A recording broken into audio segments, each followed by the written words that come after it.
Pessoal, boa tarde para vocês.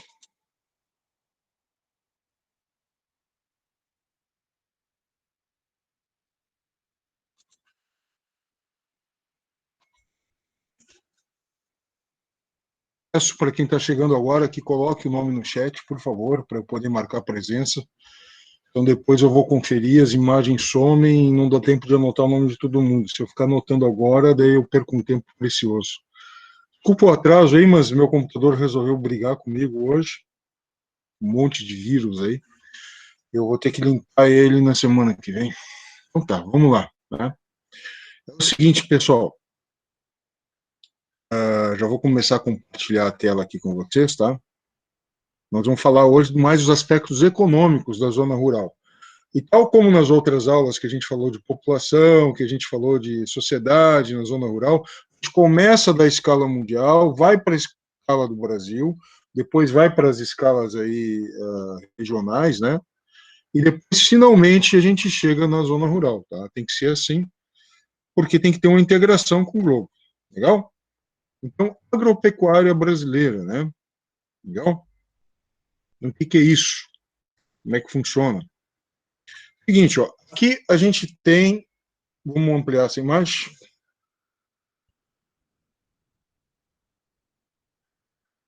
o esquema básico do uso do território brasileiro, tá? O que a gente vê aí? Uma imensa área verde, quase 50% do país, que corresponde ao bioma amazônico, tá?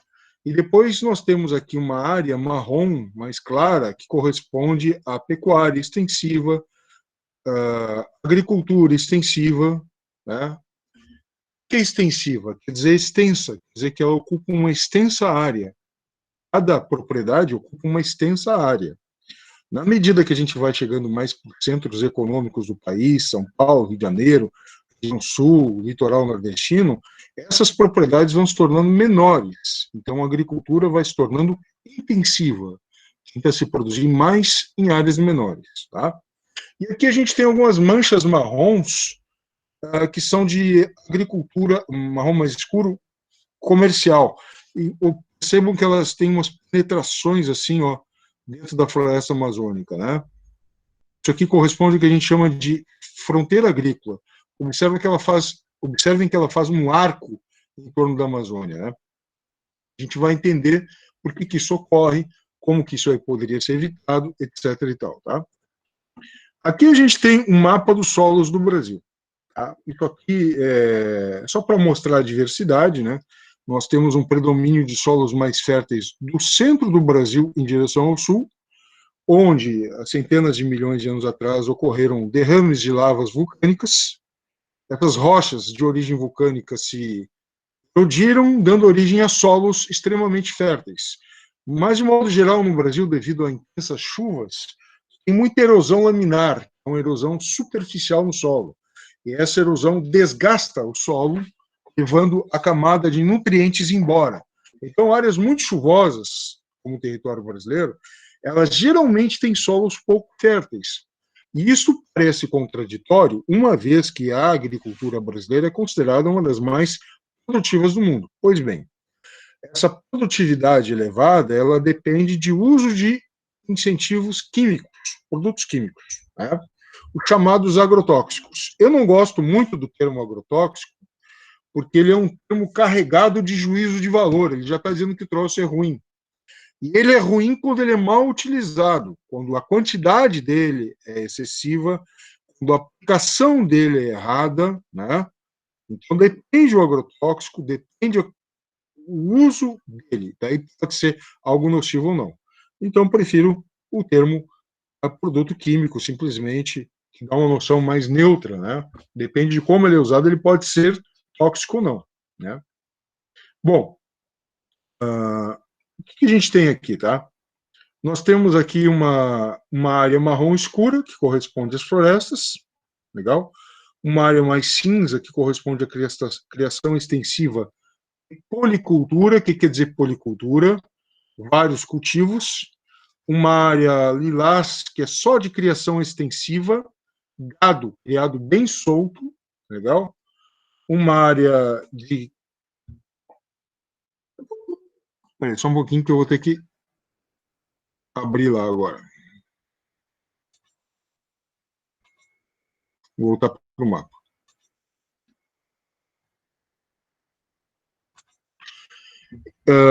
Aqui fica melhor, né? Uma área de criação aqui em roxo, né? Extensiva, mas beirando a floresta, então está integrado com a floresta. Verdinho aqui, policultura e criação, tá? Culturas de grãos, mais criação nesse azul aqui, ó. Culturas diversificadas, mais criação de gado também, né? Monoculturas, quer dizer, culturas especializadas, tá? E apenas culturas de grãos. Como vocês podem ver, não existe assim um modelo único para a agricultura e para a pecuária do Brasil, né? Ela é extremamente rica e diversificada, tá? Regra geral, quando a gente fala disso nas aulas de geografia, fica aquela decoreba. A agricultura intensiva é de país desenvolvido, a agricultura extensiva é de país subdesenvolvido. Pecuária intensiva, quer dizer, bastante cabeças de gado por unidade diária, é coisa de país desenvolvido. Pecuária extensiva é coisa de país subdesenvolvido. Isso daí, pessoal, é uma generalização incorreta. Por que ela é incorreta? Porque é o seguinte, ó, geralmente esse padrão de intensivo ser rico tem a ver com a Europa. A Europa é um continente com países relativamente pequenos e com alta densidade demográfica, ou seja, lá a população precisa produzir pequenos espaços, precisa, porque não tem grande disponibilidade de área. Agora, se vocês forem para grandes países, países muito extensos e com população rarefeita em certos lugares, com pouca gente, sobra terra. Como sobra terra, é mais fácil tu ampliar a produção comprando mais terras, adquirindo mais território, mais áreas, do que simplesmente incentivando a produção nas mesmas áreas.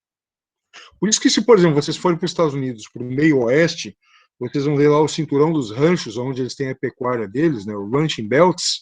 Ali, por exemplo, a criação é extensiva, entendeu? Ou seja, não é um país subdesenvolvido economicamente. No entanto, tem criação extensiva ali.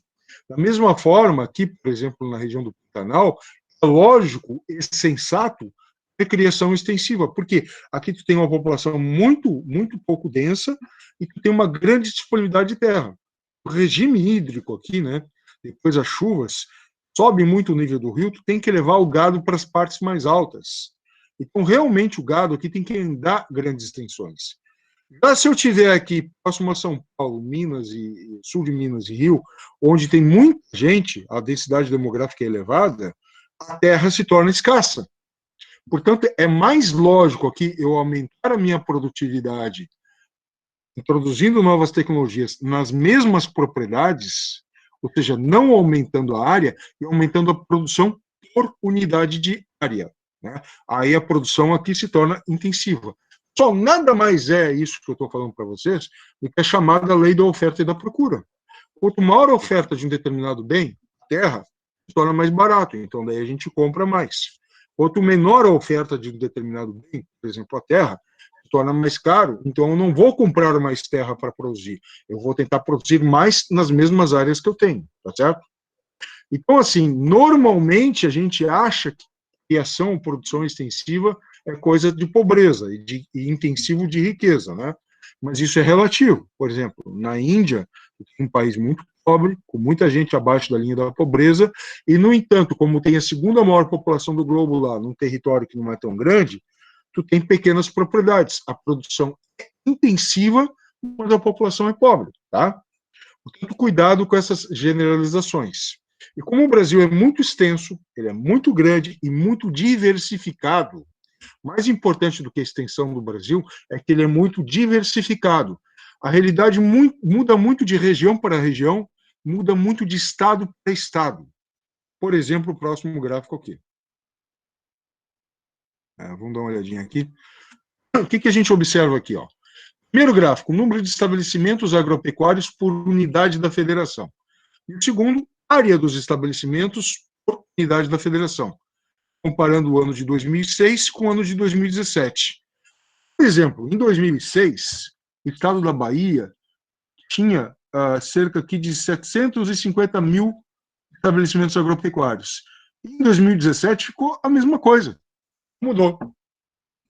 E a área desses estabelecimentos, a área total, ela diminuiu um pouco, né?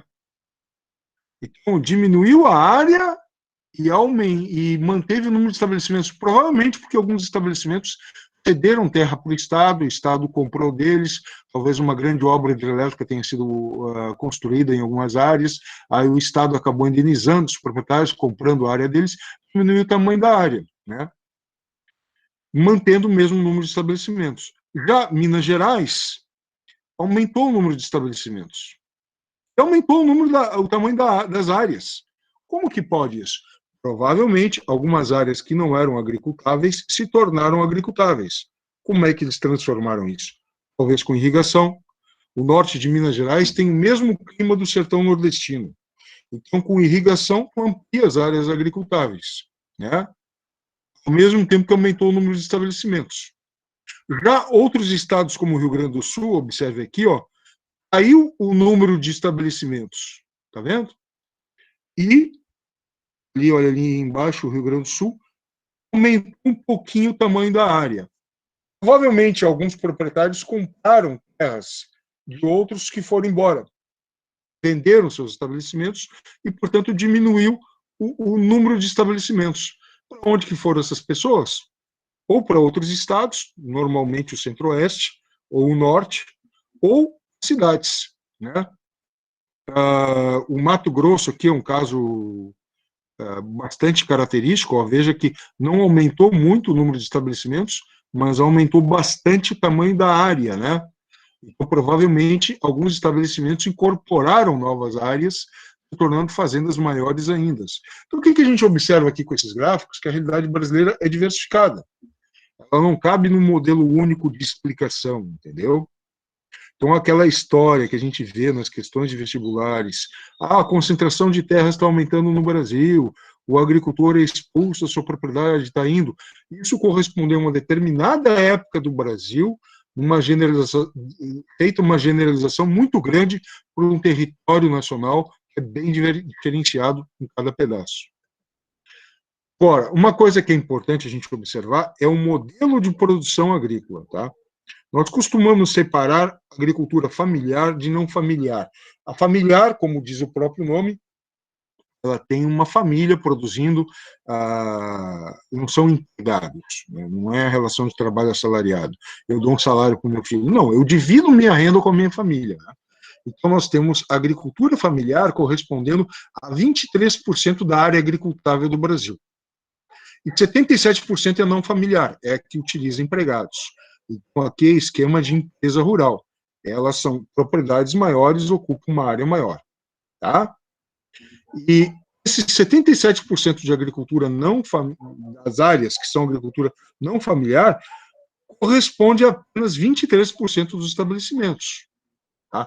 Então, são propriedades maiores. Já 77% dos estabelecimentos, que são propriedades menores, corresponde à agricultura familiar. Tá? Então, o que fica evidente aqui é que nós temos muita terra para algumas empresas e pouca terra para muitos estabelecimentos. Então dá para generalizar, esse marrom aqui são ricos e esse clarinho aqui, né, meio verde, sei lá, verde musgo, sei lá, são pobres. Isso é uma generalização muito simplista.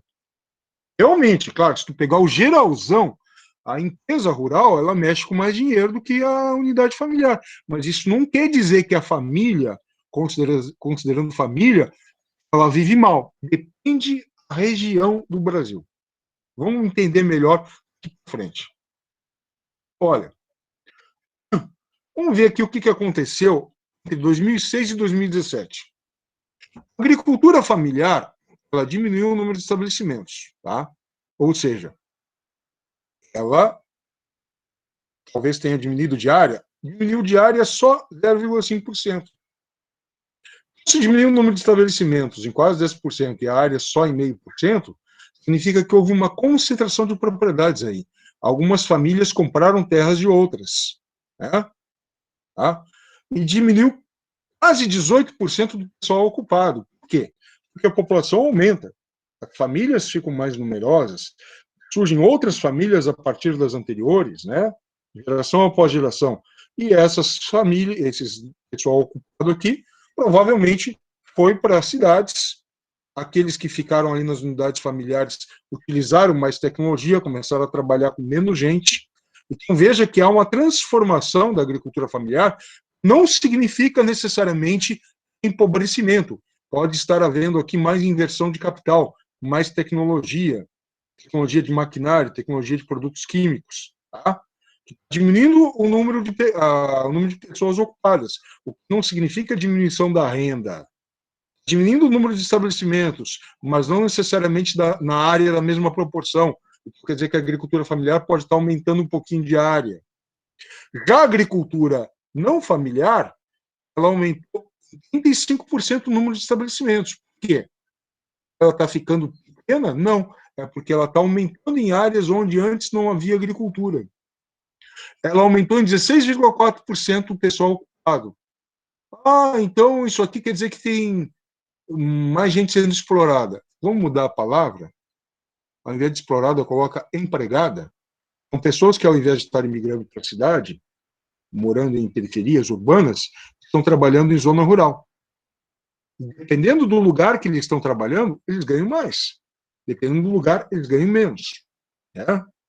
Pessoal que trabalha na colheita aí na Serra Gaúcha, vai colher bergamota, pode tirar um salário mensal de 3 mil, 4 mil reais. O que, para a realidade regional, é um excelente salário. Claro, não é um trabalho permanente.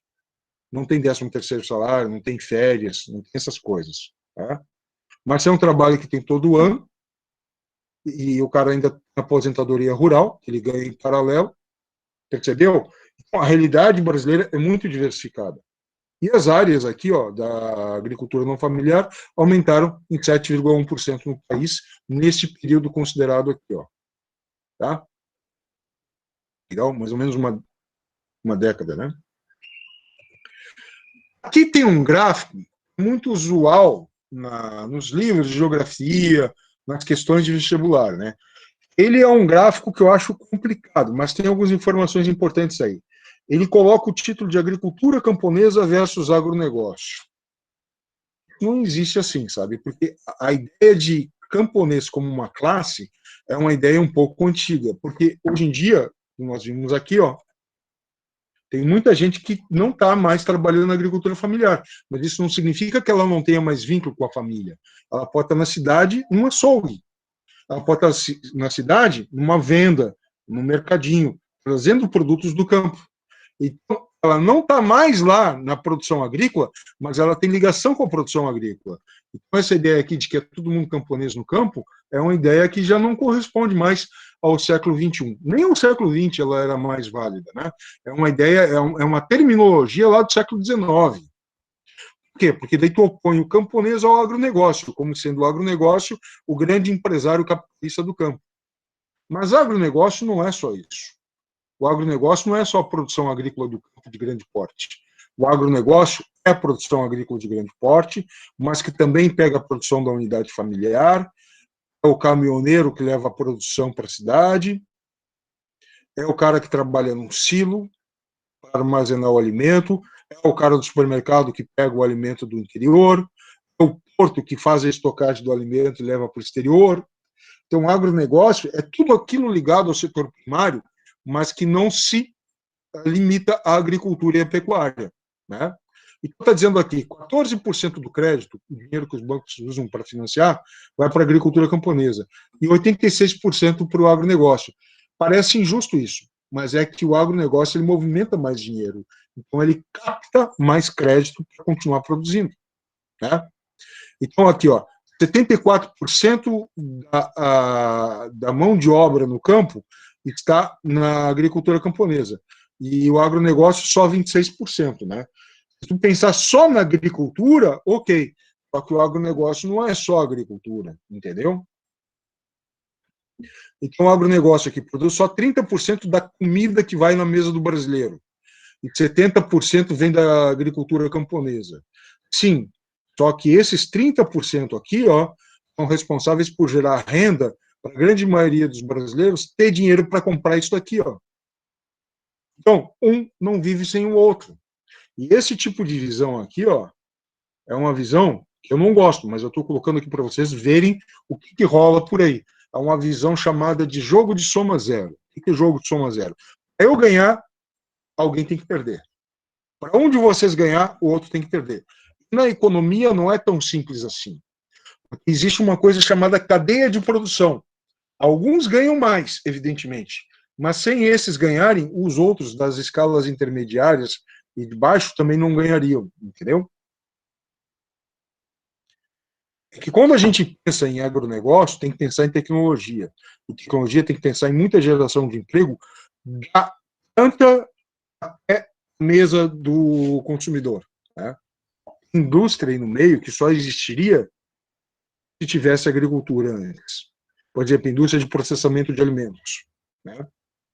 Por exemplo, indústria de produtos químicos para tornar a agricultura produtiva.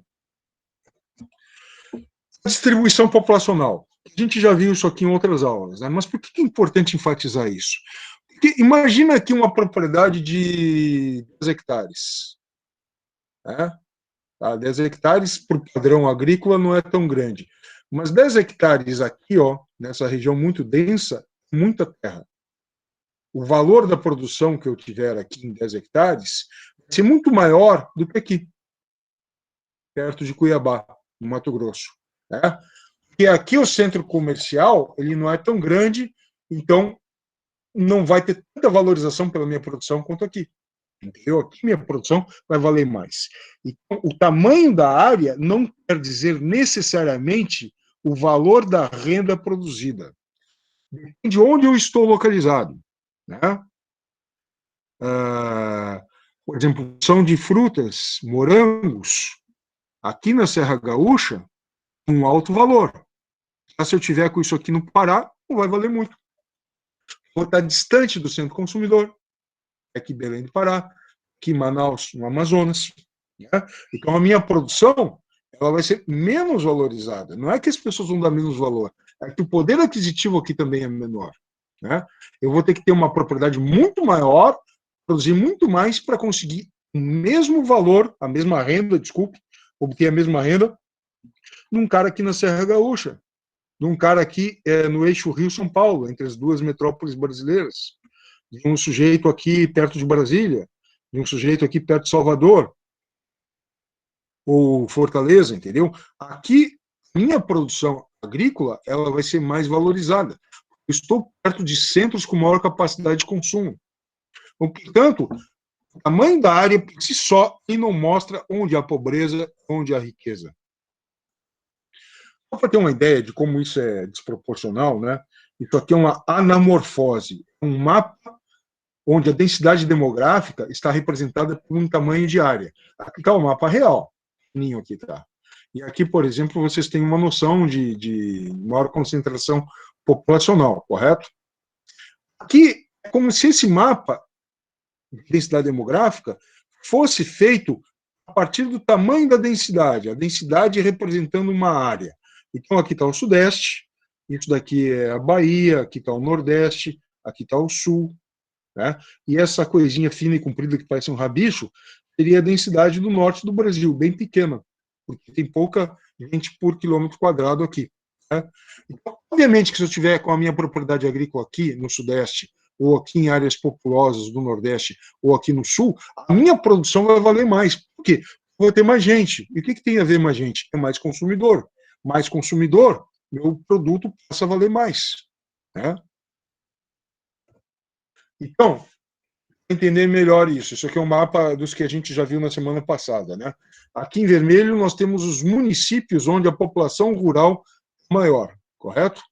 Principalmente aqui, ó, o arco em torno da Amazônia. Rondônia, Mato Grosso, Pará, Amapá e Roraima. Né? Na verdade, forma quase um círculo fechado. Né? São áreas onde existe mais desmatamento, mais extensão da fronteira agrícola. Isso aqui parar, nós temos que gerar emprego aqui no meio. Para gerar aqui emprego aqui no meio, nós temos que ter mais indústrias ligadas à agricultura e mais indústrias em geral. Ou seja, nós temos que ter mais agronegócio com tecnologia aqui e menos desmatamento primitivo aqui. né? Então, o agronegócio, quando se trata de geração de emprego nas áreas onde ele já está implantado, ele evita o desmatamento. O desmatamento é uma forma primitiva de ocupação da terra. Tá? A pecuária também. O Brasil já tem o maior rebanho bovino comercial do planeta. O número de cabeças de gado só pede para a Índia, mas na Índia, a população hindu, 80% não come carne, especialmente carne bovina. Então não conta o gado deles. O nosso é como se fosse o maior gado do mundo em termos comerciais. Né? Para que nós vamos querer expandir mais ainda a pecuária na Amazônia? Não tem sentido. Né? Tem sentido só para quem não tem a tecnologia e não sabe gerar renda de outra forma.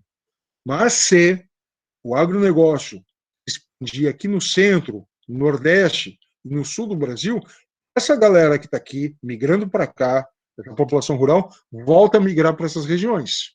Veja que aqui em Clarinho está a área de despovoamento rural maior. Para atrair essa população daqui para cá, tem mais empresas rurais aqui. Entendeu? O uso da terra, aqui está em marrom a área de predomínio da agricultura moderna do Brasil, agricultura comercial. Veja que também tem bastante na campanha gaúcha, aqui no Pampa, né? Tá? E aqui ao longo do litoral sudeste e nordeste. Aqui nós temos o deslocamento de algumas das principais culturas comerciais do país. Observe aqui a soja, que tem maior valor comercial no país. As áreas em rosa é onde ela tem uma grande produtividade, né, cresceu bastante, mas em vermelho, rosa choque aqui, né, ela é mais intensa. O estado que se destaca é o Mato Grosso, tá? O oeste da Bahia também, Minas Gerais, tá certo?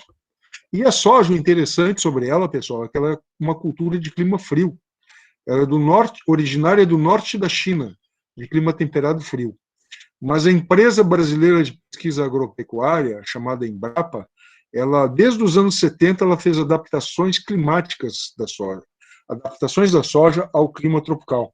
Começou aqui no Rio Grande do Sul, na década de 70, a ser introduzida, aí novas espécies foram separadas, até que surgiu uma espécie de, uma variedade de soja, melhor dizendo, né, mais adaptado ao clima tropical, e hoje o Brasil é um grande produtor e exportador mundial. Exporta, inclusive, principalmente para a China, da onde é originária a soja. Aqui a cana-de-açúcar, que vocês sabem pelas aulas de história, né, foi o grande produto monocultor do litoral nordestino, e ela é muito mais significativa no Sudeste e Centro-Oeste hoje do que no próprio Nordeste. Por quê? Porque o cultivo de cana hoje é principalmente para a fabricação de etanol, que é adicionado à gasolina, tá? E também o etanol combustível. Tá? E o que acontece? O Sudeste tem a maior demanda por combustível, é onde tem a maior frota de veículos nacional, então a maior produção está aqui. Legal? O algodão, que é uma cultura para a indústria têxtil, principalmente no Nordeste, no oeste da Bahia, onde tem um clima mais favorável ao algodão, que ele cresce mais em climas mais secos. E o milho, que ele é muito produzido em várias regiões brasileiras, no Sul, no Sudeste, no Nordeste e no Centro-Oeste. O milho é interessante porque ele não é um produto da dieta básica do brasileiro. Nós não comemos tanto pão de milho quanto de trigo, nós não ingerimos, nós não temos o milho na nossa culinária, ele é tão presente assim quanto o feijão e o arroz, por exemplo. O milho ele é típico da América Central e México, né? México usa muito milho. Mas então, onde é que está o milho que precisa ser tanto produzido? Ele é utilizado na indústria alimentícia, em farinhas e alimentos onde o milho ele é utilizado junto, né? Então, daí o significado da produção dele aí. Aqui vocês têm o valor da produção agrícola brasileira, tá? O primeiro gráfico, o primeiro mapa, mostra a agricultura familiar e o segundo, a agricultura não familiar, né? Então, primeiro aqui, agricultura de pequeno porte, mais famílias, e aqui a grande empresa rural. Veja que tem mais no Rio Grande do Sul, no sul do Rio Grande do Sul, onde tem as maiores propriedades, no Centro-Oeste, como eu falei para vocês, onde está a maior produção, tá? No Sudeste, no Nordeste aqui. Legal? Bom, então, olhando para esses dois mapas e pensando naquela generalização que eu tinha falado para vocês, empresa rural, maior renda, agricultura familiar ou camponesa, como algum gosta de chamar, menor renda, a gente pensa, aqui está a riqueza e aqui está a pobreza, né? É isso? Errado. Nós vamos ver agora. Aqui estão os salários, a média salarial. Mais de 10 salários mínimos nas grandes metrópoles brasileiras. A riqueza de 10 salários mínimos já se expande para outras cidades. Tá? Agora, menos de 3 salários mínimos, onde é que está concentrado? Norte e Nordeste. Agora, olha bem essa imagem aqui. Olha aqui. Vocês enxergam uma correlação aqui, ó? Olha aqui onde estão essas unidades familiares. Olha aqui. Ah, então a unidade familiar corresponde a maior pobreza mesmo. Aqui, mas vejam aqui, ó. Opa. Vendo aqui a unidade familiar? Bem tem. Bem tem. Por que aqui tu não tem salários mais baixos aqui? Por quê? Por que tu não tem concentração? Porque a unidade familiar aqui no sul do Brasil, ela é rentável, ela é produtiva. Ela confere uma renda maior para os seus produtores, diferente daqui. Percebe como não dá para generalizar no Brasil? Unidade familiar, agricultura camponesa e coisa de pobre, não dá para generalizar. Tem regiões onde o valor obtido é menor, em regiões onde o valor obtido é maior. Depende o caso. Né? Por isso que é importante a gente não cair em generalizações simplistas. Claro que quando tu tem que responder uma questão de vestibular, tem que optar naquela mais sensata ou naquela que é a mentalidade predominante. Né? Aqui, por exemplo, um quadro geral das migrações brasileiras. Tá? Então, aqui as grandes metrópoles, a ocupação litorânea no Brasil, onde está 90% da população, as áreas dos agronegócios e a expansão da fronteira agrícola. Essa seta que não continuar a se expandir para o interior, tem que gerar mais renda aqui. É simples de entender isso. E essa geração de renda aqui tem a ver com indústria, agribusiness, ou agronegócio, que gera mais empregos aqui. Tá? Vamos entender isso aqui do ponto de vista do comércio externo brasileiro. Aqui estão as nossas principais importações. O tamanho do nome do país significa aquele do qual nós mais importamos. Então, nós importamos mais da China, em segundo lugar dos Estados Unidos, também em segundo lugar da Nigéria. Isso aqui é valor da importação, tá? Não é quantidade de bens. Depois Estados Unidos, Alemanha e Argentina. De quem nós mais importamos. Legal? E por que nós importamos muito da China?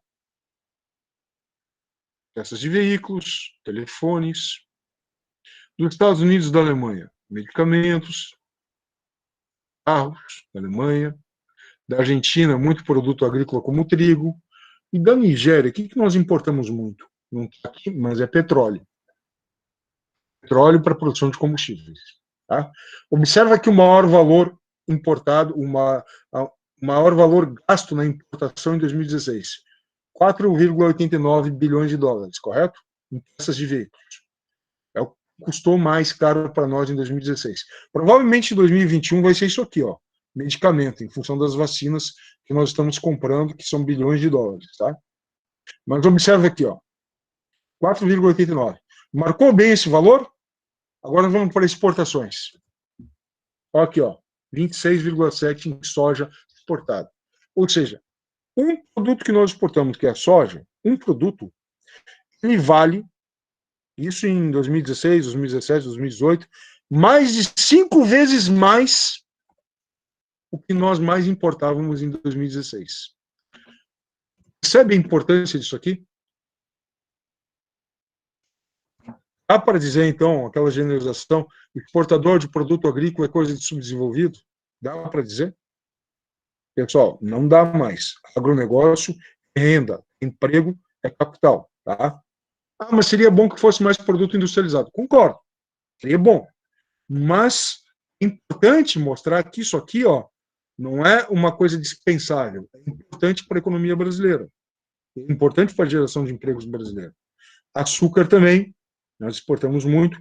Minério de ferro para as siderúrgicas. Óleos de petróleo. Isso aqui é uma coisa importante, porque o Brasil, veja bem o que eu vou falar, ele é autossuficiente em petróleo, mas não dos combustíveis. Ele produz bastante combustível para si, mas o petróleo que nós utilizamos para produzir combustível, ele é um petróleo mais fino, o Brasil não produz. E daí a importância de nós importarmos o petróleo nigeriano e do Oriente Médio. Um petróleo específico para gasolina e outros derivados. E esse petróleo aqui que nós exportamos mais é para fazer graxa, fazer asfalto, plásticos, a GLP, gás liquefeito de petróleo, né? Outros produtos, entendeu? Para outros produtos. Mas então não é importante? É importante, porque com esse capital aqui, nós temos dinheiro para importar outro petróleo. Então a conta petróleo fecha, ela fecha. Aí, se falar, o Brasil é autossuficiente em petróleo. Ele não é autossuficiente em petróleo físico, mas no dinheiro gerado pelo petróleo brasileiro. Tá? E veja que para quem nós vendemos, China, Estados Unidos, Argentina, Alemanha, são quase os mesmos de quem nós mais importamos. Tá? Com exceção que aqui nós importamos mais a Nigéria, e aqui um país que surge aqui para quem nós exportamos muito. A Holanda é um país muito rico na Europa, mas é um país muito pobre em recursos naturais. Então, óleos de petróleo, açúcar, metais são muito exportados para a Holanda. Tá? É importante entender essa relação. E falando um pouquinho de política, mas sem citar nomes, é importante entender, tá? Brigar à toa com um país como a China é uma estupidez. Uma coisa é divergir do sistema do regime político na China, uma ditadura, uma vez que tem um partido único, uma vez que a população não vota nos seus representantes, é uma ditadura. Tu pode se opor a esse regime político, mas daí existe uma conversação no campo diplomático. E se realmente tu tem uma bronca muito grande do país e tu tem poder para confrontá-lo, faz como a União Europeia já fez com a Rússia. As sanções econômicas. Olha, se vocês não maneirarem aí com essa invasão que estão fazendo na Ucrânia, ou na Chechênia, ou na Bielorrússia, aí eu vou deixar de comprar o teu gás. Aí a Rússia já pensa no dinheiro que vai perder, aí ela diminui sua ameaça, entendeu? Isso se chama sanção econômica. É o que os Estados Unidos faz com o Irã, etc. e tal, né? Em último caso, existem conflitos abertos, diretos com guerra. Né? Agora, ficar brigando no Twitter, nas redes sociais, falando mal do país, nosso principal parceiro comercial, não é sensato. Para ser educado, eu só vou dizer que não é sensato. Tá? É a mesma coisa. Quando a gente mantém relações comerciais importantes com um país como os Estados Unidos, tá? Nós exportamos muito para eles, importamos muito deles, a gente tem que manter relações de Estado. O que quer dizer isso? Não importa o governo que estiver lá, nós temos que ter boas relações. Entendeu? Então a gente não pode se filiar a um governo. Por exemplo, agora o Trump está no poder, eu sou muito amigo do Trump. Aí o Biden sucedeu ele, eu sou inimigo do Biden. Não, não existe isso. Relações de chefes de Estado para chefes de Estado, elas têm que ter um procedimento formal, legal. Mesmo que tu não goste do cara que está lá. Porque senão tu prejudica tudo isso daqui, ó, isso daqui. E o país só não te ferra, também depende de ti. Mas se ele encontrar uma alternativa, se ele pode... Pô, o Brasil está se metendo a besta. Eu vou cortar a importação de minério de ferro deles e vou comprar da Austrália, ou vou cortar a importação de açúcar deles e vou comprar dos outros países africanos, ele pode fazer. E com isso, prejudica milhões de trabalhadores brasileiros que vão perder seus empregos por causa de falas indevidas, entendeu? Por isso que, por exemplo, eu posso não gostar do chefe de Estado da Venezuela, Maduro, e eu não gosto mesmo, mas eu não vou chamar o cara de nenhum palavrão ou ofender ele.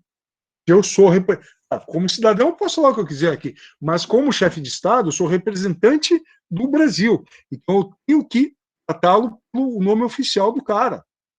Se ele diz que ele é presidente, mesmo que ele tenha fraudado as eleições, mesmo que ele tenha deturpado a Constituição dele, feliz ou infelizmente, não importa, vou ter que chamá-lo pela denominação oficial, para poder conversar com o cara. Até porque se eu quiser pressionar ele no sentido positivo de, vamos ver se vocês conseguem diminuir a repressão de vocês, vamos defender os direitos humanos, etc., eu tenho que tratá-lo com educação. Nas relações internacionais é assim que se faz. Portanto, brigas à toa não levam a lugar nenhum. A não ser que tenha bala na agulha de fazer uma pressão militar. Mas esse é o caminho para um país como o Brasil aqui? É complicado isso, né? Aqui nós temos um mapa do Brasil que mostra os estados brasileiros com a cor da bandeira do país para o qual ele mais exporta. Onde ele mais exporta. Então, Amazonas, principalmente para a Colômbia, que está aqui do lado, é mais fácil ela exportar para cá do que vender alguma produção aqui para o centro-sul do Brasil, devido à logística, né? Aqui as estradas não são tão boas e nós não temos nenhuma grande ferrovia aqui. Então é mais fácil ela mandar sua produção aqui para a Colômbia, principalmente produção da Zona Franca de Manaus. Roraima, vende mais para quem? Para a Venezuela, que está aqui, ó. Amapá, para a Suíça, lá na Europa, porque o Amapá, aqui tem porto próximo, tem uma grande produção de produtos derivados da flora. Então, a Suíça é um dos países do mundo que mais tem indústria farmacêutica. Provavelmente, esse tipo de produto que é mandado para a Suíça. Tá? Depois, você tem aqui, ó, Rondônia e Acre, enviam bastante produto para Hong Kong, e é uma cidade, hoje em dia, pertencente à China. Já foi um território relativamente independente, pertencente ao Reino Unido, mas hoje em dia pertence à China. Tá? É uma cidade riquíssima. E aqui eles destacaram, né? O Acre e Rondônia enviam mais produção para Hong Kong. Depois nós temos aqui Pernambuco enviando mais para a Argentina, Paraíba mais para a França e Sergipe para a Bélgica, bandeira da Bélgica. Provavelmente a produção de açúcar, já que lá o açúcar figura como uma das nossas principais exportações, né? E aqui tem a produção canavieira. Depois, Ceará, Rio Grande do Norte, Alagoas, Espírito Santo e São Paulo, principalmente com minérios, produção metalúrgica, aqui, ó, metais, vai para os Estados Unidos da América. Agora, observem. Pará, Maranhão, Piauí, Bahia, Minas Gerais, Rio de Janeiro, Tocantins, Goiás, Mato Grosso do Sul, Paraná, Santa Catarina e Rio Grande do Sul, o maior destino das nossas exportações é a China. Entendeu? Isso é bom? É bom a gente saber se relacionar bem com eles, em primeiro lugar. Segundo lugar, é bom diversificar isso aqui no futuro próximo. Porque tem aquele ditado que diz que guarde sempre os seus ovos em mais de uma cesta. Quer dizer isso, cair uma cesta no chão e quebrar os ovos, tem duas cestas ou mais, não quebra tudo uma vez, daí tu resiste, né? Se a China entrar numa crise severa aqui, ela vai passar a importar menos produtos. E essa produção aqui vai declinar e a nossa economia vai sofrer. Nossa economia vai sofrer, não é só empresário que perde dinheiro, é trabalhador que perde emprego. Tá? Então não é bom a gente ser muito dependente dos Estados Unidos, mas também não é bom a gente ser muito dependente da China. É bom haver um equilíbrio. E é melhor até que haja 3 elementos aqui, tá? Que a União Europeia esteja aqui tão representada quanto a China e os Estados Unidos. Isso aí sim seria o ideal. Seria ótimo. Nós temos assim um território mais dividido nas nossas exportações entre 3 ou mais parceiros.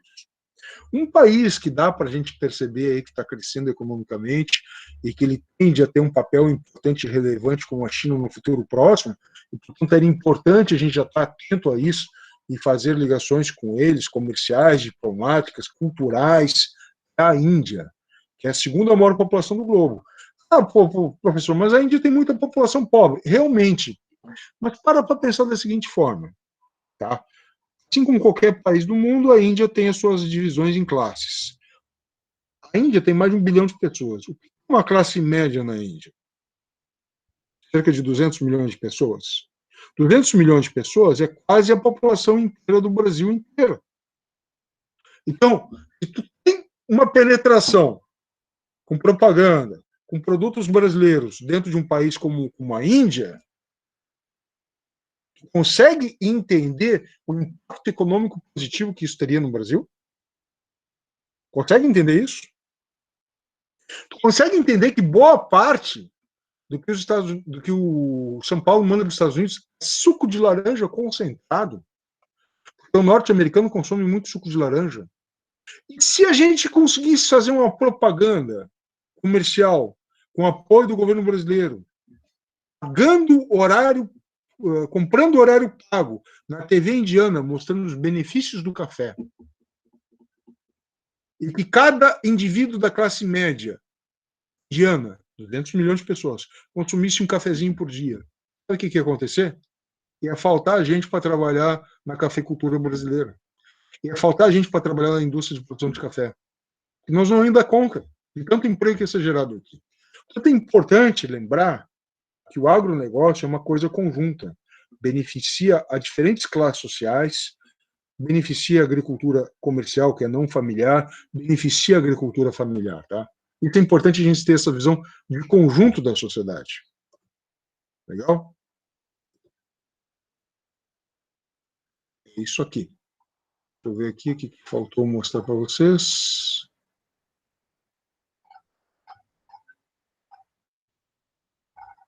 Eu acho que eu falei de tudo que eu tinha que falar, né? Vamos voltar aqui para a apresentação. Pessoal, só lembrando aí, tá? Quem chegou depois eu não falei, coloque o nome no chat, tá? Coloque o nome aqui no chat, por favor, para eu marcar presença. Lembrando a vocês que tem uma atividade ali no Moodle, tá? Vai ser entregue até o dia 8. Quem não fizer, depois eu passo uma recuperação paralela, tá legal? E é isso aí, pessoal. Essa foi a nossa aula de hoje, tá legal? Deixa eu só dar um tchau aqui para vocês decente, né?